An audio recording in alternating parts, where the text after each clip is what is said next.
Class 3 के बच्चों को उसके हिंदी पाठ्य पुस्तक में पहला चैप्टर आज मैं इस किताब को रिवाइज़ करवा रहा हूँ। इस किताब से मैं अभ्यास को रिवाइज़ करवा रहा हूँ। रिवीजन के दौरान सबसे पहला चैप्टर आपके किताब में आता है हमको ज्ञान दो। यह एक कविता है, हमको ज्ञान दो। इस कविता के शीर्षक से ऐसा लगता है जैसे यह किसी से कुछ ज्ञान प्राप्ति की मांग करता हो। तो इसमें बच्चों के द्वारा प्रभु ईश्वर से हाथ जोड़कर, जब बच्चे सुबह सुबह सो के उठते हैं प्रत्येक दिन की भांति, उस दिन भी वह ईश्वर से यह प्रार्थना करते हैं कि हे प्रभु, हमको ऐसा वरदान दो जिससे कि हम सबका भला कर सके।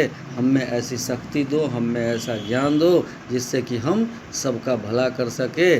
और उसके बाद यह भी कहते हैं कि प्रभु जो ईश्वर जो है वह सर्वशक्तिमान है, क्योंकि उसी ने चाँद बनाए, तारे बनाए, सूरज बनाया और सब में प्रकाश दिया।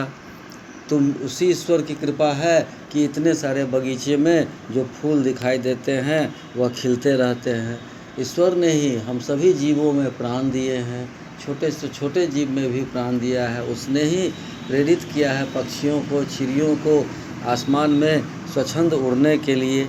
उन्होंने ईश्वर से, बच्चों ने ऐसी शिक्षा मांगी है, ऐसा दया मांगा है जिससे कि उसमें अच्छे गुणों का समावेश हो सके और अपने मन के हिसाब से दुनिया को मान दे सके। बच्चे अपने ईश्वर से यह भी कामना करते हैं, अपने ईश्वर से यह भी मनुहार करते हैं, यह भी उनसे अपेक्षा उम्मीद करते हैं कि जिस प्रकार पानी प्रत्येक जीवन में प्रत्येक चीज़ के लिए जीवन अमृत का काम करता है, ठीक उसी तरह हमारा व्यवहार भी उस पानी की तरह हो जिससे सबके जीवन का भला हो। और सभी, जिस प्रकार पानी बहता चला जाता है सबके जीवन में आगे की ओर अपना रास्ता नापता हुआ, ठीक उसी तरह मेरे अंदर भी ऐसा ज्ञान दो जिससे कि मैं भी अपने समग्र जीवन में आगे बढ़ता चला जाऊं और दूसरों के हित के लिए काम करता रहूं। यह पहली कविता थी। इसका आज मैंने आपको रिवीजन भावार्थ के साथ बताया।